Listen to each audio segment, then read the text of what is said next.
Oke semuanya, selamat pagi. Kali ini kami lagi ada di Ibis Style Hotel dan kami dari kelompok mata kuliah Operation and Business Chain, Miss Melinda.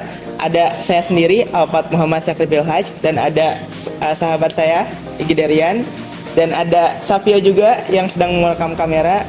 Dan pada pagi hari ini kami kebetulan sangat-sangat beruntung ya, karena bisa bertemu dengan Ibu. Bisa diperkenalkan dulu? Oke, halo, selamat pagi semuanya. Saya dengan Ina, saya General Manager di Hotel Ibis Malang. Oke, Bu Ina, selamat pagi Ibu. Pagi. Terima kasih banyak sudah berkenan untuk diwawancara pada pagi hari ini bersama kami juga. Kita langsung masuk aja kali ya Bu ke sesi yang pertama, yaitu di latar belakang sendiri Bu. Oke, kami agak sedikit penasaran juga ya terkait dengan hotel ini. Jadi sebelum memulai sesi tanya jawab, boleh nggak sih kalau Ibu sendiri menceritakan awal mula serta perjalanan Ibis Style Hotel itu sejauh ini?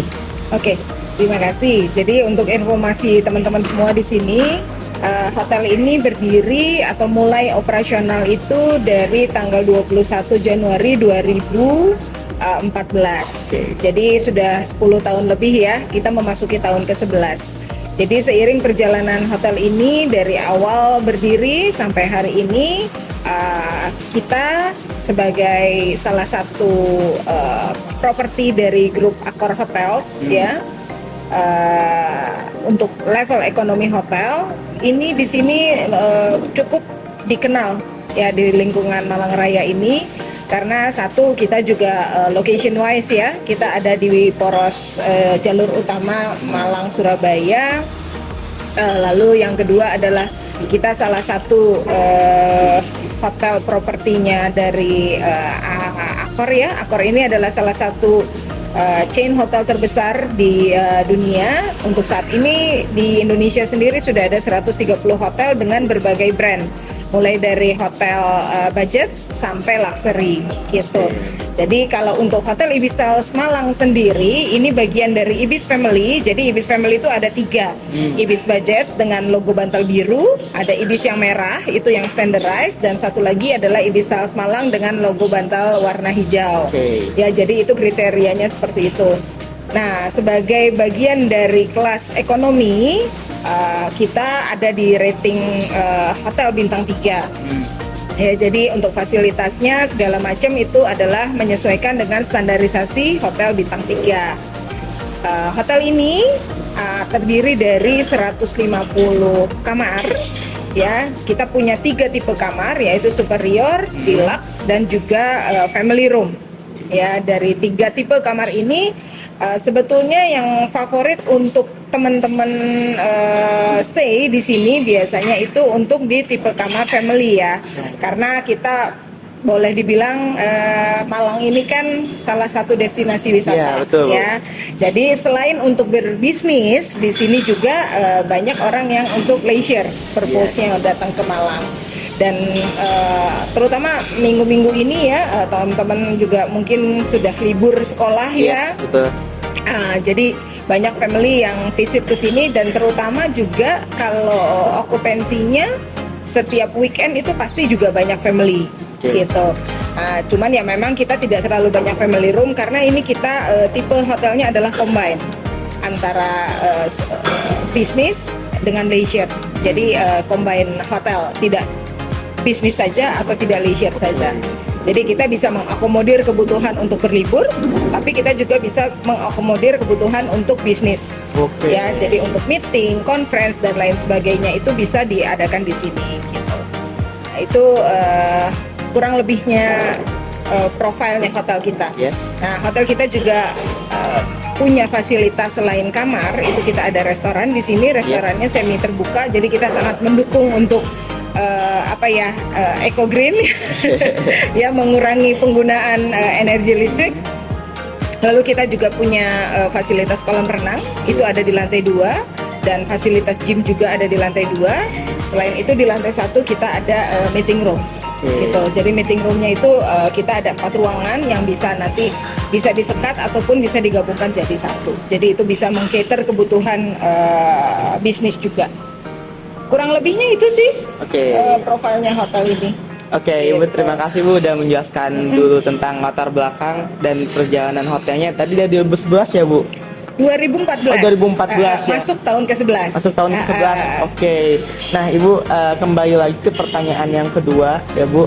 Tadi dari 2014 berarti ya Bu. Dari 11 tahun Ya. itu Januari 2014. Januari 2014, apa aja sih Bu prinsip manajemen yang dipegang oleh perusahaan Ibis Hotel atau Akros Hotel itu Bu sebagai induk Ibis? Oke, jadi sebetulnya Ibis ini bagian dari manajemen Accor ya. Yes. Jadi otomatis kita sudah mempunyai standarisasi sesuai dengan sesuai dengan brandnya. Jadi masing-masing brand itu punya manajemen style yang berbeda, gitu. Karena kami masuk ke dalam salah satu klasifikasi hotel ekonomi kelasnya, jadi kami mengikuti standar yang sudah ada dari hotel chains Accor tersebut, Oke. gitu loh. Jadi untuk SOP-nya, terus untuk reporting dari sisi finansial, dari reporting dari sisi maintenance dan lain sebagainya, semua kita menghidup kepada standar operating yang dari Accor sendiri. Oke. Gitu loh. Tapi untuk hal-hal di luar itu, di luar yang standar yang sudah dari head office, kita juga punya beberapa yang menyesuaikan dengan kondisi di lapangan, gitu. Jadi misalnya contohnya mengenai masalah makanan, apa segala macam standar setupnya kita memang punya, gitu loh.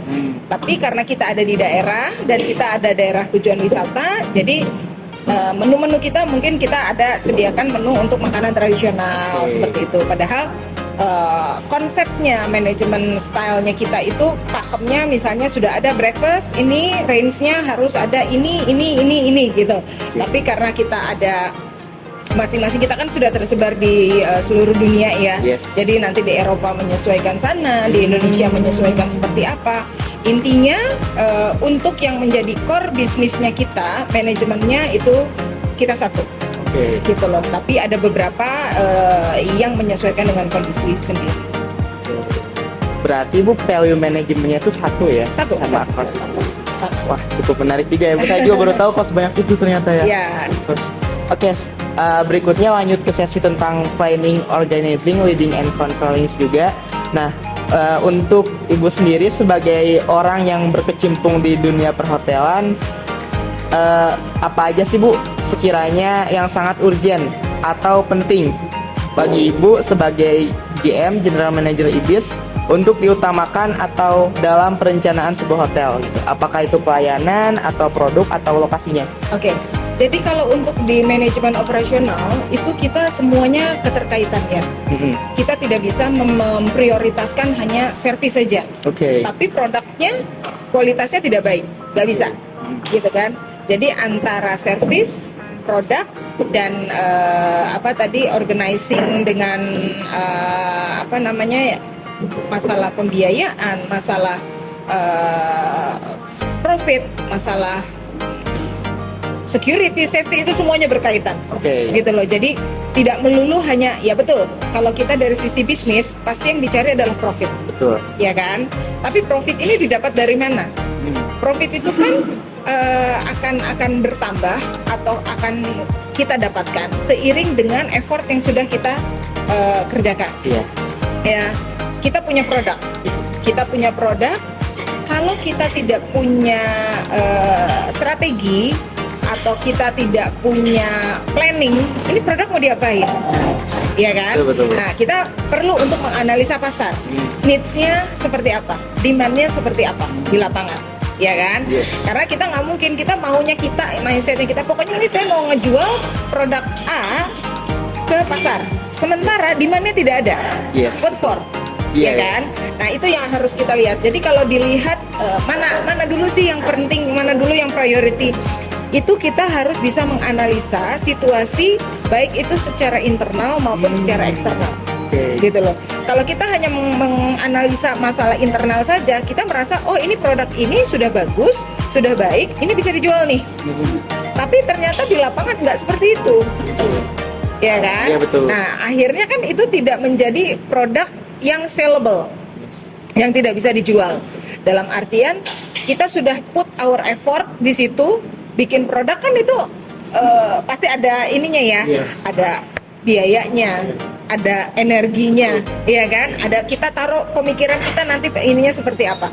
Nah, akan jadi useless gitu loh. Jadi memang perlu market analysis yang harus kita lakukan untuk kita bisa menjual satu produk. Kembali lagi ke pertanyaan tadi, kalau di hotel mana sih yang penting? Kita kembali lagi kepada karakteristik dasarnya. Hotel itu adalah hospitality industry. Ya, berarti itu adalah kita berfokus kepada jasa atau pelayanan gitu loh. Jadi memang yang kita tonjolkan selain daripada produk itu adalah how good we are selling the service gitu loh. Karena ada beberapa mungkin teman-teman juga pernah, apalagi mungkin siapa tadi Gede ya? Ya, Riyad ya. Rian. Ya. Rian itu dari Bali ya. Ya. Bali kan daerah wisata. Ya.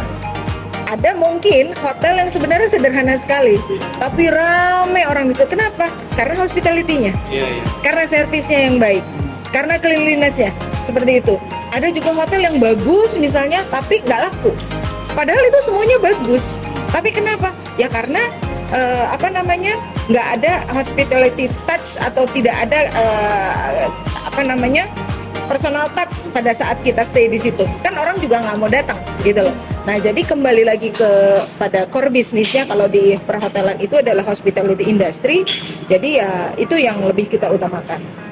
Gitu loh, karena nanti anak salesnya jualan produknya kamar ya, dalam hal ini jualan, dapat ada grup masuk ke kita, terus sama kita tidak di-maintain, kita tidak memberikan service, akhirnya ya cuman one shot aja, habis gitu nanti jangan ke hotel itu lagi. Iya, iya. Seperti itu, Iya. gitu loh. Ada hal-hal seperti itu. Jadi kembali lagi ke situ gitu loh, Iya. karena kita menjualnya adalah jasa, ya berarti kan itu yang menjadi highlighted kita untuk bisa kita ini kan dalam bisnisnya di tempat. Jadi halnya tadi Bu jadi langganan ya Bu. Betul. Itu yang kita harapkan dari bisnis jasa atau hospitality industry itu adalah repeater case atau repeater customer. Karena mereka pada saat kita menjadi seorang yang loyal member atau loyal customer, itu mereka akan jor-joran, mereka akan spending banyak, Iya. mereka akan bisa marketingnya itu bisa mulut ke mulut ya, Iya, gitu loh. betul. Itu akan lebih dipercaya. Apalagi sekarang kayak teman-teman misalnya, teman-teman itu pasti kalau mau booking di hotel, lihat dulu nih reviewnya bagus apa enggak, benar kan? Betul. Nah, seperti itu. Jadi itu memang yang harus kita maintain, yang harus kita jaga. Improvement di di service quality itu yang jadi priority. Oke, service quality hospitality ya. Jadi Bu, tentang berbicara perencanaan juga ya Bu, perencanaan tadi, kira-kira hal apa sih Bu yang dilakukan Ibistel ini agar memiliki keunggulan dan pembeda Bu dibanding dengan hotel yang ada di wilayah Malang lainnya dulu? Oke, jadi kalau misalnya perencanaan kita, ya kalau misalnya masalah branding, ya bukan gimana ya, Accor itu kan juga terkenal ya. Iya. Teman-teman pasti kalau bilang tinggal di mana di Ibis, oh udah Iya. udah tahu ya. Yes. Ada Ibis, ada Mercure, ada Novotel, ada Pullman, ada Sofitel, ada Movenpick, semua itu kan satu grupnya kami ya. Yes. Kekuatan branding itu ya kita nodap lah Yes. ya. So far sampai sekarang Accor Group ini kan masih jadi leading ya di bidang hospitality industry gitu loh. Itu. Tapi kan kita tidak boleh terlena Yes. dengan power branding ini, kita nggak boleh terlena. Kenapa? Karena ya